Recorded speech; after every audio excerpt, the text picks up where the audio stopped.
This episode is a very serious one, and it must be taken, any attack to a nuclear reactor, of course, a nuclear power plant is very serious. In this case, it was, and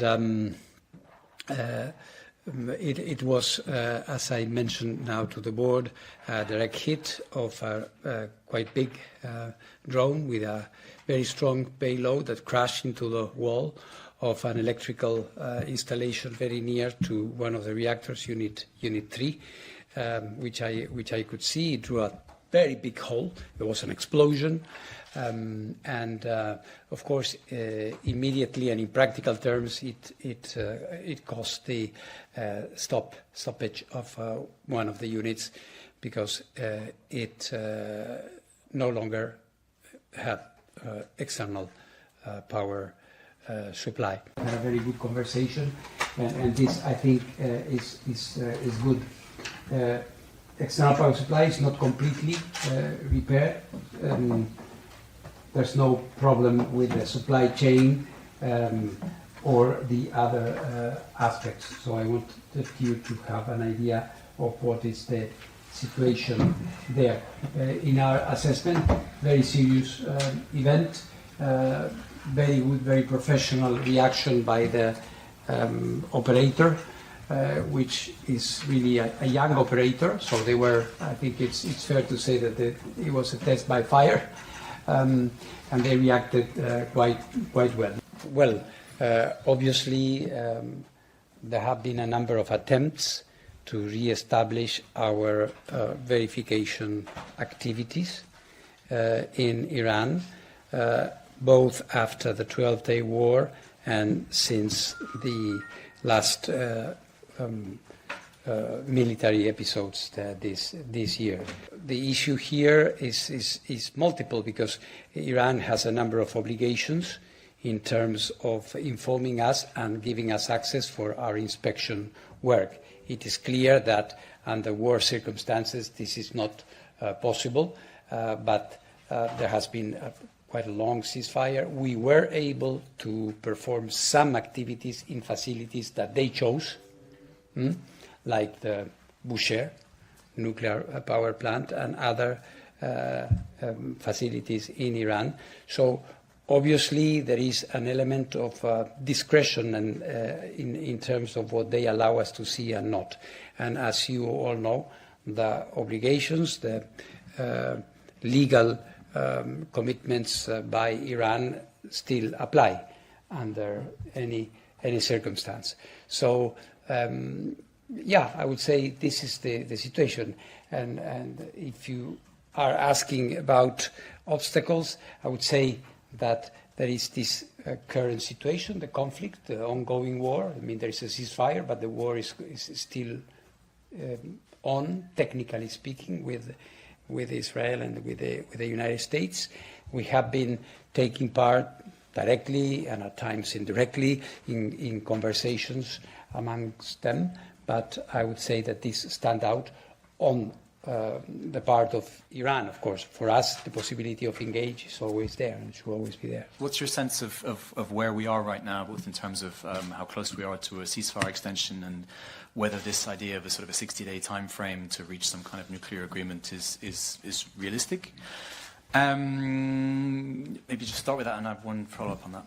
Yes, well, of course, as you know, we are not a party to this current process, but we are in contact separately with both. Our sense is that they seem to be pretty close to agreeing on what I would describe more with regards to the nuclear, because the other things are not within my purview, to a sort of a framework, organizational, I would say, structure to give themselves time to look into the different problems. So I would say it is a distinct possibility that we will have at least that, and then we will see. And since there's some talk of there's some discussion of a possible resolution at this board, like how would that impact the bigger picture of these diplomacy between the two sides, do you think?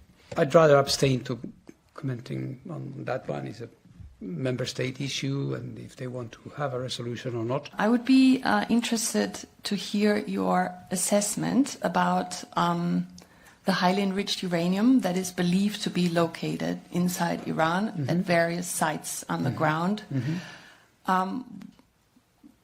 Whatever happens and whatever kind of a deal is going to be struck, maybe at some point in the future, from your assessment, what is technically and realistically the most realistic option? Is it to destroy the material, dilute the material, or on the ground inside Iran, or move it outside of the country? It's a political decision. It's a political decision. Technically, it is possible. There are, of course, certain relative technical difficulties or technical consequences of certain actions. Of course, to take it as is, it might be more complicated. I said this publicly because it's in gas form. It's 60%, so it would rather be more, I would say, more difficult, more sensitive to move it in this way. But it's up to them. For the agency, we are a service. We are there to make sure that everything happens in a safe and secure manner and that it is observed. And let me say that in terms of all these alternatives, we sometimes forget one issue. We have to go there first and check the amount, because it's been a long time, and without a clear baseline, the non-proliferation value of taking it out might even be relative. If there is a part, 40 kilos or 50 kilos or whatever, which is not there, then we will have a problem, or they will have a problem, because an agreement might be less, I would say, probable. So this is why the return of the agency, in whatever circumstance, is the prerequisite for anything. We have to go back, re-establish what is the situation, and then, of course, what we did in February and on other occasions, we have given our technical assessment of what is implied in each alternative. The agency has verified before downblending campaigns in Iran, as you all know. You convened a trilateral meeting with the representatives from China, Russia, and Iran today. What can you tell us about that meeting? I mean, are there kinds of technically credible verification ideas that are being broached that you can share? I did not convene it. They asked to see me.